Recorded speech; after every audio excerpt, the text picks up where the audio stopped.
Ed Bernstein.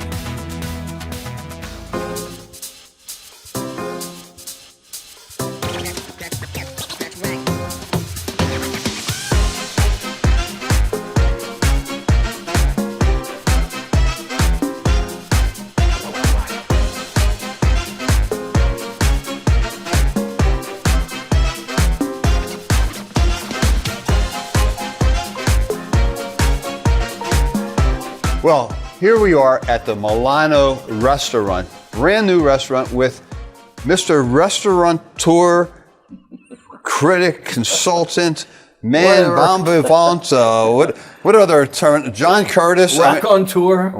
Raconteur, flaneur. Look, you are my tour guide of eating in Las Vegas. Happy to do it, Ed. And every year you have this incredible book where you talk about, all the new and some of the older restaurants in town. I love the old whether places. on strip, off strip. You are the man, and I'm happy to have you here because there's, this is a relatively new restaurant, Milano. It's opened up here at Town Square, and I always wondered, John, like first when you walk into a restaurant. What are some of the things you look for? And more importantly, are you recognized by every restaurant in town? I mean, is it a good thing or a bad thing? I need a drink before I get this question. Okay.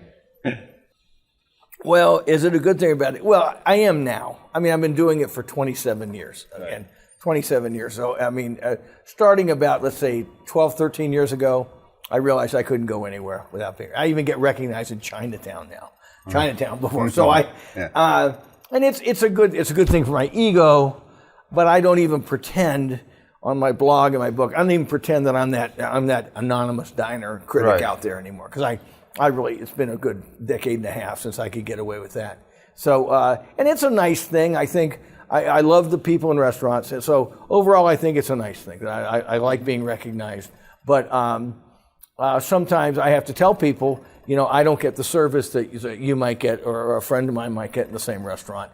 And sometimes maybe the chefs go a little extra on the food, but they can't really change the food that much. Right. People think, they just dress. No, they have a menu. They have a set menu. They're not going to go run out and go buy a whole California sea bass just to impress me. They're going to give me what's in the kitchen and do the best they can with it. Right. So now you're walking into a new restaurant like Milano. Okay, what are walking in the front door, is there some things you're even looking for? Well, there's things I'm looking for before I walk in the front door. I mean, a place like Milano, this is, I think, the third or fourth restaurant that's been in this spot. So even as I'm walking up, I mean, I've got these calculations I'm making in my head, much as you do when you do your legal cases. I mean, you're thinking about other things about the space. I think it's a challenging environment here because they're at Town Square. Not a bastion of great food. Lots of competition from lower end competitors. Martini bar across the way, a sandwich shop across the hall, a chain Italian restaurant right down the way. So I'm thinking as I'm walking in, these people have an uphill climb ahead of them because I think they're going to try to do some quality stuff, but reaching their audience may be difficult in this location. So it's not a good thing, or is it a good thing when you do not have competition near you? Well, it depends on the competition. I mean, if you look at what's going on in downtown Las Vegas that you and I know about, it's very good there. That there's a really excellent pizza parlor, and there's a great taco place, and there's Esther's Kitchen and Main Street Provisions, and there's a few very classy little cocktail bars, and they're all feeding off each other. A place like this has a lot of chains. And chains tend to suck the restaurant oxygen out of a space. And that's where I think Milano, and I've been here now and I love it. I think the food is fantastic. But reaching their audience is going to be a difficult thing for them. And I'm thinking about that even before I get the menu, even before I sit down. So I'm rooting for them, but I also understand that they're going to have to be on their game to attract the kind of business they're going to need here. Is it similar? Because I've noticed in Tivoli, and even in Boca Park, the turnover in restaurants in both those areas. Where's the best place to open a restaurant now? Well, Chinatown. Chinatown's booming. Yeah. If you can now find a space, I mean, it was a lot smarter to go there 5 or 6 years ago than it is now. But Chinatown is going to be off strip. It's going to be the Las Vegas foodie capital. Okay, that's where everybody's going, Asian and non-Asians alike. So I'm a big fan of Chinatown, but I'm also a big fan of Milano. I want this place to succeed because this end of town, and you know out south of here towards Southern Highlands, I mean, the food pickings are slim. Right. And so the people are always asking me, where's a good sushi place here? Where's good Italian? Not the run-of-the-mill, by-the-numbers stuff, but it's a really good place.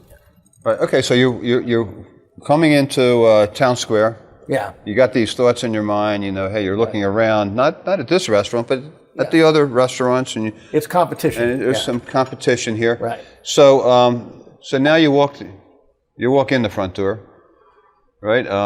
What does the critic look for? Well, I hate to keep backing up the videotape. That's okay. Even before I walk in the front door, I look at the signage. What's the signage like? How visible is it? How much money do they invest on their logo? What's the name? Does the name ring a bell with people? Mm-hmm. Is it easy to remember? Milano a good name? Milano's a great name, okay? But you know, sometimes there's this fad about 10 years ago where every restaurant, you know, had a name like Sage or Rosemary or something, yeah. or Hearth. You know, it didn't tell you anything. Milano tells you right up front. We're talking Italian food. We're talking more northern than southern Italian food. So that puts out the right signal. When you walk up to this restaurant, you see the signage, which is nice and attractive. And even as you walk up to the hostess stand, you can kind of tell that there's serious people involved here. It's not just a by-the-numbers cookie-cutter restaurant. Not a franchise. Not a franchise. And it feels like that when you walk in, and it feels like that when you sit down. Okay. So great. So we're here today, and let me disclose that the restaurant is closed. Yeah, right? You can. They opened just for us. Yes, that's a great thing, just so we can be heard to the camera. So, and they've prepared some of their standard dishes. Okay. You're going to want me to critique the food right on the spot? I'm curious to know about, let's talk about what some of the food is and what kind of food you are interested in ordering in a northern Italian restaurant. Well, that's okay. Well, thank you, Laura, Chef Laura. This is this is enough for me. I don't know what you're going to eat. So, Laura and Laura have joined us. Maybe they can describe what they've brought out so far. So we have a charcuterie board with the prosciutto San Daniele, prosciutto Ferrarini, salami, sopressata as a typical spicy salami, and the mortadella. Okay, now before you go into the next dish, let me ask you, prosciutto, okay? Yeah. Is there a difference in the quality of prosciutto? What are you looking for? Well, I'm looking for fat and sweet. There's a certain beautiful, the way they slice it with just the nice ring of fat, and the true San Daniele prosciutto has an almost sweet nutty kind of flavor to it, which is and subtle. It's not as sharply flavored as the Spanish hams, but there's just a beautiful sweetness to it. And it lays on the tongue forever. And is there a particular cheese that accompanies that? Well, I'll defer to the chef there. I think Parmesan is always a natural match for that, right? Pecorino Romano is always and good. the dry ricotta with a reduction of balsamic. Yeah. A little. So this is the kind of platter, when this hits the table, your ears perk up and your palate perks up. Okay, this is not standard issue by the numbers Italian food. And I was going to say earlier, you see the bread, and then they mention to you as you sit down, they bake all their focaccia and their breads here in house. Right. That immediately, you know, they're a cut or three above. I mean, there's only a handful of Italian restaurants in this town that make their own bread. Okay, and so now you're really interested if you're a critic. It's like, whoa, somebody's really working hard here. They're not just phoning it in. So, and then you start eating, and then it gets better and better. Mm-hmm. And these are some appetizers that they brought over. And the arancini. And what are these big balls here?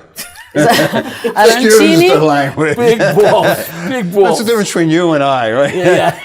You probably know the authentic Italian name. Yeah. Well, with their ladies present. Okay.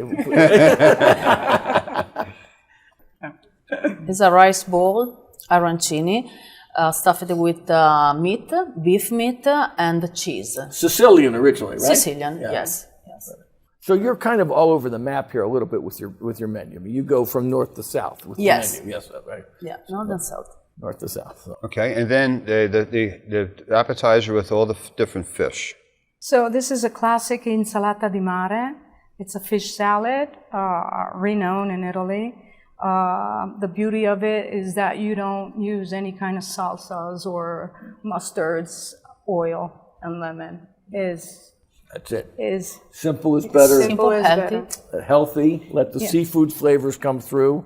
They're not gunking it up with a lot of breading, with a lot of sauces. Just let it shine. Well, that's a big appetizer there. That's a big appetizer. That's, We made it abundant because for all of us today, you know. And tell us about the clams. I mean, Those are baked clams. It's with a saute of wine, white wine, and parsley, as you see, and lemon. And they're breaded and cooked in the oven. I had a problem with the clams. You know what it was? What? There wasn't enough sauce. There you go. I was licking the sauce off the plate, and there wasn't enough sauce.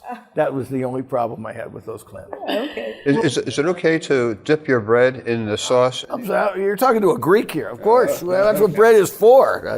We call it scarpetta. Scarpetta. When you're doing this with Like the a bread, la scarpetta is the shoe. It's the shoe, yeah. You're picking up. So how would it work with the wine? Now, we brought out with some red wine, there's some white wine, you have appetizers, there's fish, there's meat, and there's combinations of of How do I multiple. work it, or what do they You. suggest?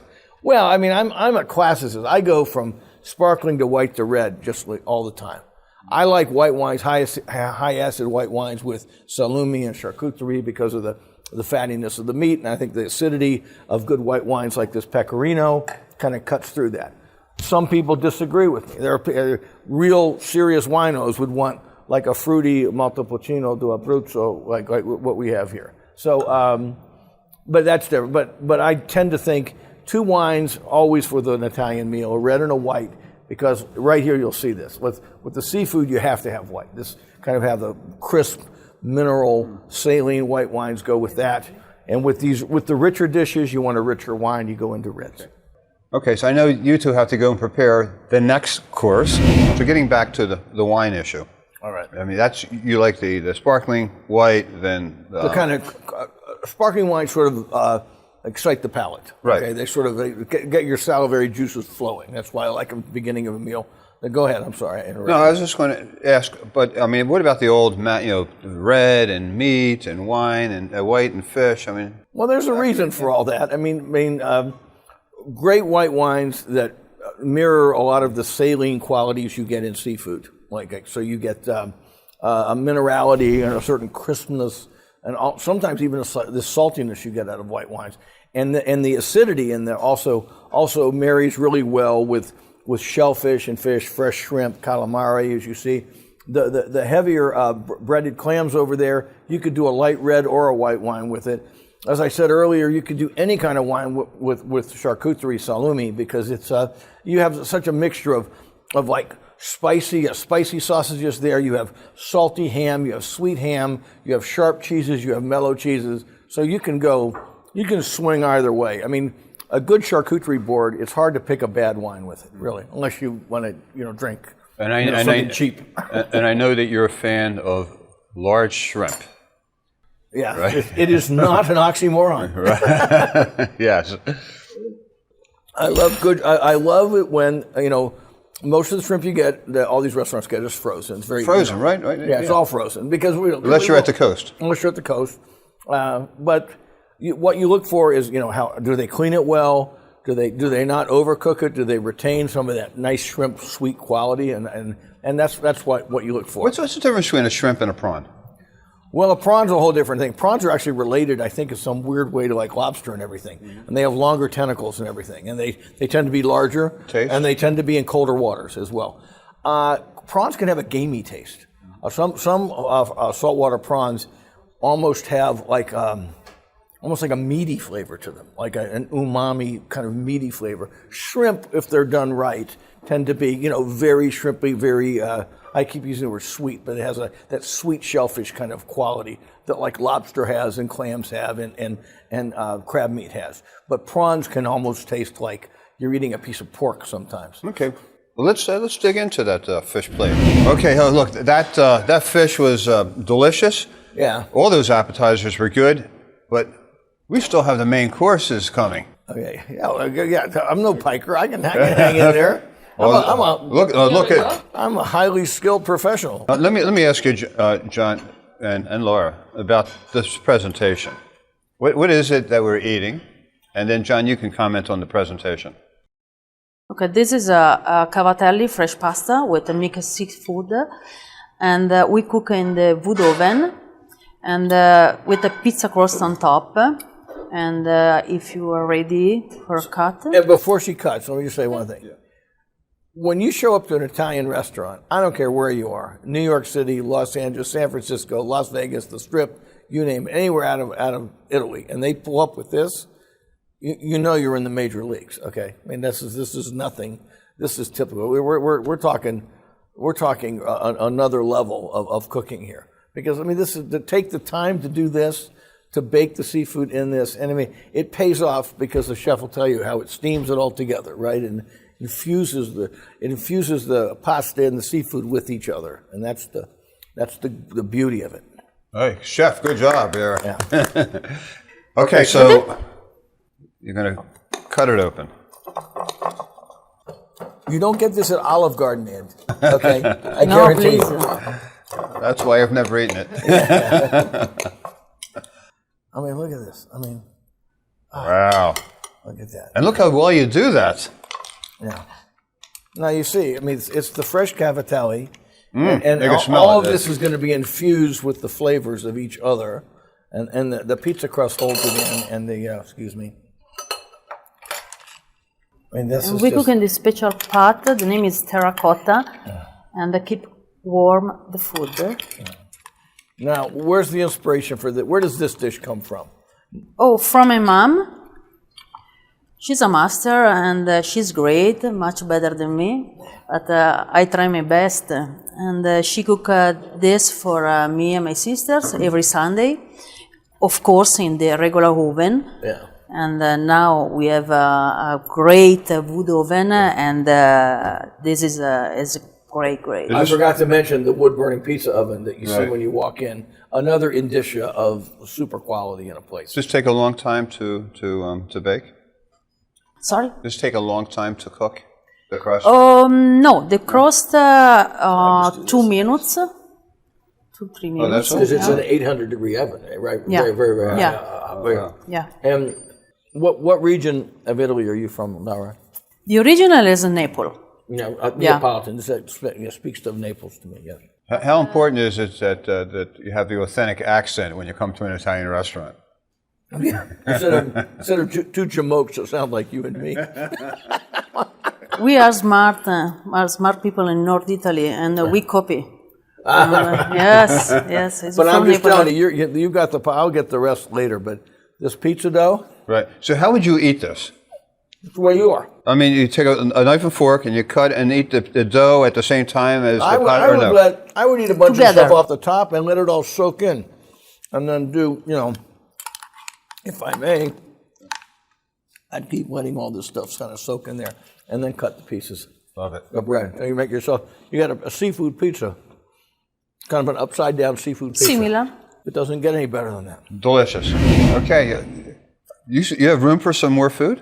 Always, You are my hero. I told you, I'm a highly trained professional. I do this with you. Imagine doing this like 3 times a day for 7 days. I can't. I really can't. Whoa. Fish carbonara, Oh my God! Fish carbonara. Okay, this is pasta and shrimp again. and shrimp, Oh, look at and this. swordfish. Did I tell This you? is swordfish too in here? Yes. Did I tell you at the beginning of the show Right. The veal.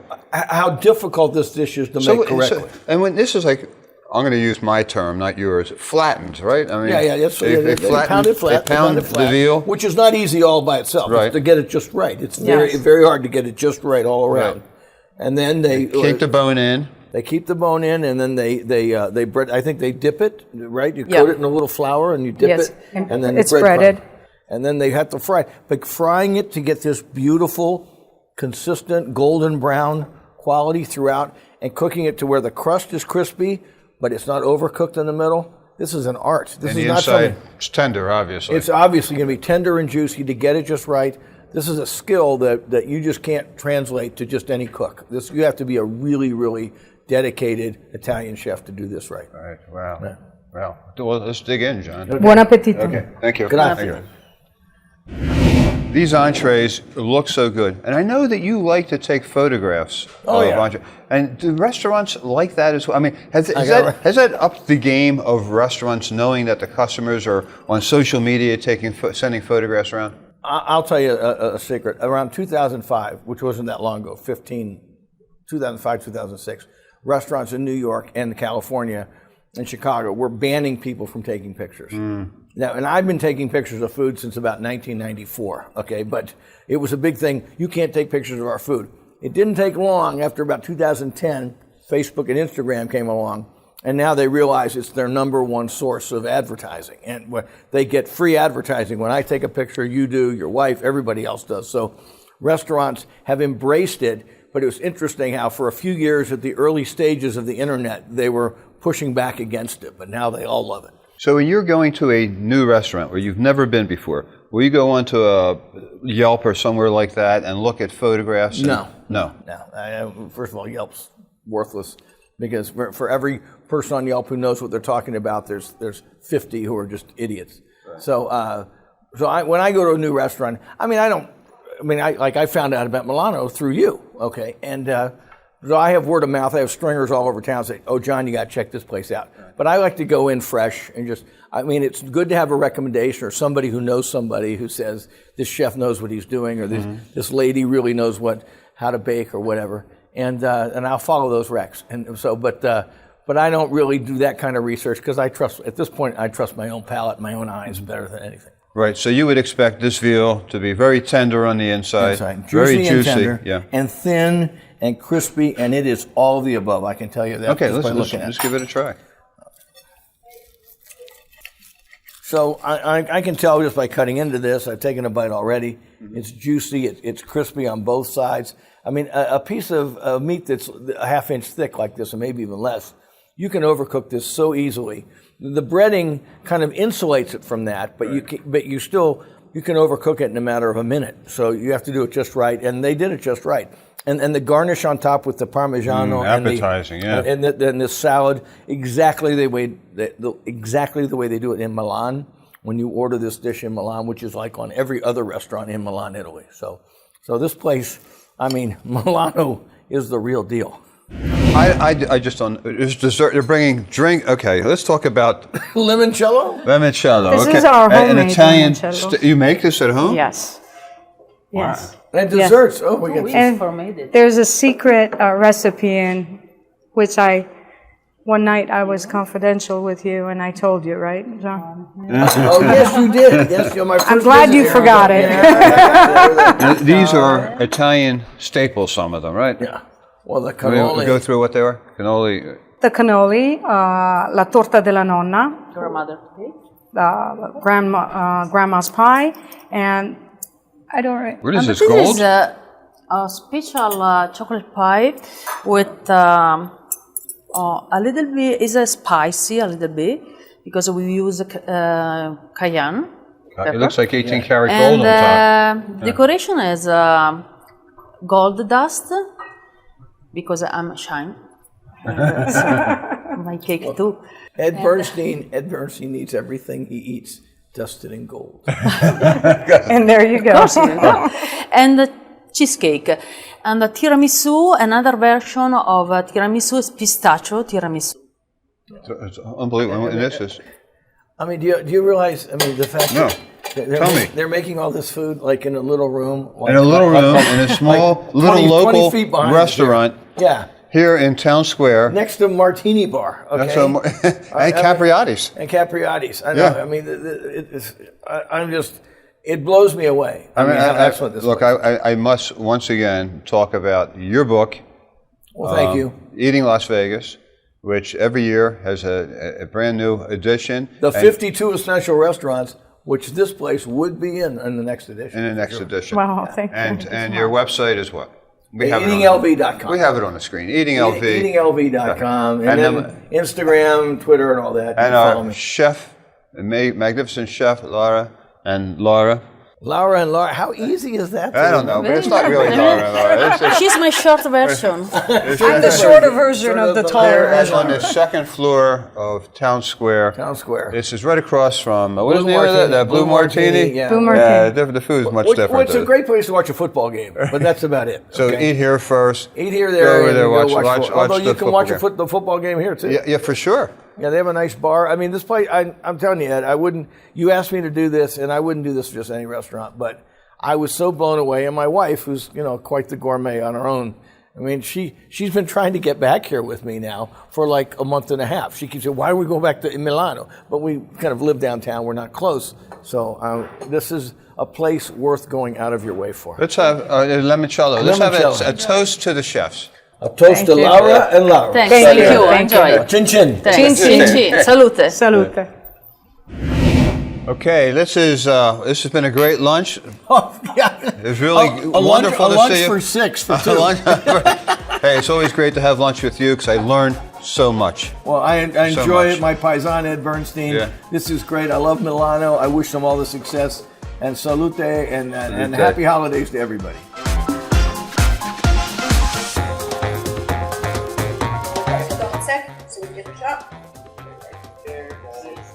How do you make this homemade? You steep lemons in vodka forever. Really? Yeah. Lemon and vodka? And sugar.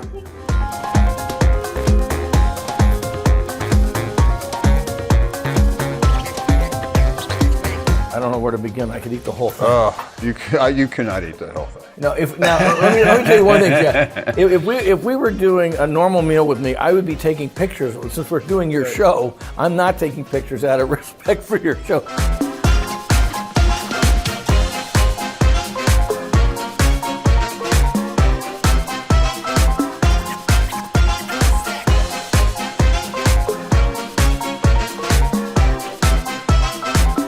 Oh my God. This was insanely good. Well, there's nothing ordinary about this food. This is